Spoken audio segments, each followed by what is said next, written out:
अस्सलाम वालेकुम दोस्तों, जो लोग उम्रा पे जाना चाहते हैं अप्रैल के अंदर अंदर तक अभी से लेके, उनको बताता चलूँ कि अन करीब आप देखेंगे कोटा सिस्टम लगने वाला है।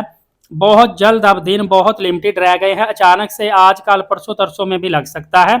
अब कोटा सिस्टम में होता क्या है, कोटा सिस्टम में ये होगा कि महदूद वीज़े निकलना शुरू हो जाते हैं।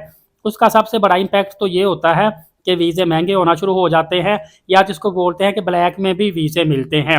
जिन जिन की फ़्लाइटें करीब होती हैं उनको अर्जेंट वीज़े चाहिए होते हैं, तो उनको ज़्यादा पे करके भी वीज़ा लेना पड़ता है, उनकी मजबूरी बन जाती है।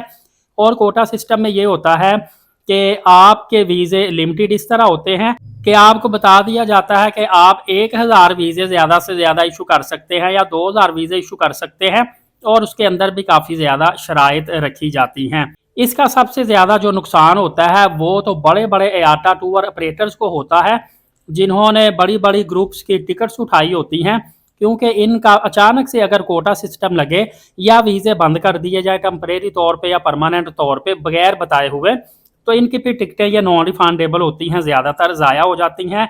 और छोटे टूर ऑपरेटर का भी नुकसान होता है, अगर बड़े का करोड़ों का नुकसान होता है, छोटे टूर ऑपरेटर का लाखों का नुकसान होता है। और फिर जो आम उम्रा ज़ायरीन है, एक जा रहा है, दो चार जा रहे हैं, उनकी भी ज़ाहिर है टिकट ज़ाया होती हैं।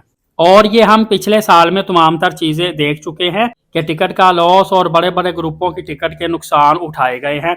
आपको बताता चलूँ कि सऊदी गवर्नमेंट वजारत हज उम्रा और टूरिज़्म की जानिब से हर साल जब उम्रा सीज़न का आगाज़ होता है तो लास्ट एंट्री एग्जिट डेट उम्रा वीज़ा अप्लाई की डेट बता दी जाती है। वो तो तरीके हर बंदे को पता होता है, खासकर टूर ऑपरेटर को। असल मसला वहाँ पे बनता है जहाँ पे अचानक से वीज़े बंद कर दिए जाते हैं। ये भी नहीं पता होता बंद क्यों किए हैं, और ये भी नहीं पता होता कि ओपन कब होने हैं, होने भी हैं कि नहीं होने। आपको बताने का मकसद ये है कि जिन जिन लोगों ने अप्रैल से पहले पहले उम्रा की अदायगी करनी है, फौरी तौर पर जितनी जल्दी हो वीज़े लगवा लें। बाद में एक तो महदूद वीज़े लगेंगे, लिमिटेड वीज़े रह जाएंगे, दूसरा महंगे हो जाएंगे, तीसरा ये भी हो सकता है आपका वीज़ा ना लगे। और आपको पता है कि पहले एयरलाइन टिकट बुकिंग करा के, होटल ट्रांसपोर्ट बुकिंग करवा के फिर वीज़ा अप्लाई किया जाता है। और अगर आपने खुदा न खास्ता एयरलाइन टिकट बुकिंग करवा के, होटल बुकिंग करवा के वीज़ा अप्लाई में डिले करवा दिया और वीज़ा किसी वजह से टेम्परेरी बंद हो गया, तो फिर आपका एयरलाइन टिकट का भी काफ़ी ज़्यादा नुकसान होगा। इसके अलावा एक चीज़ और आपने ख्याल करनी है कि किसी किस्म की फ़ेक एंट्री आपने टूर ऑपरेटर से नहीं करवानी। मिसाल के तौर पे नुसुक मसार से रजिस्टर होटल आपने बुकिंग करवाना है, हर सूरत में फ़ेक एंट्री करवा के वीज़ा निकलवाने की कोशिश नहीं करनी, उसमें आपका बहुत सा नुकसान हो सकता है। इस साल भी उम्रा वीज़ा अप्लाई करने की लास्ट डेट 19 मार्च 2026 है, लास्ट एंट्री डेट 3 अप्रैल 2026 है, और सऊदीया से उम्रा वीज़ा वालों के इनखला की एग्जिट डेट जो है वो 20 अप्रैल 2026 है।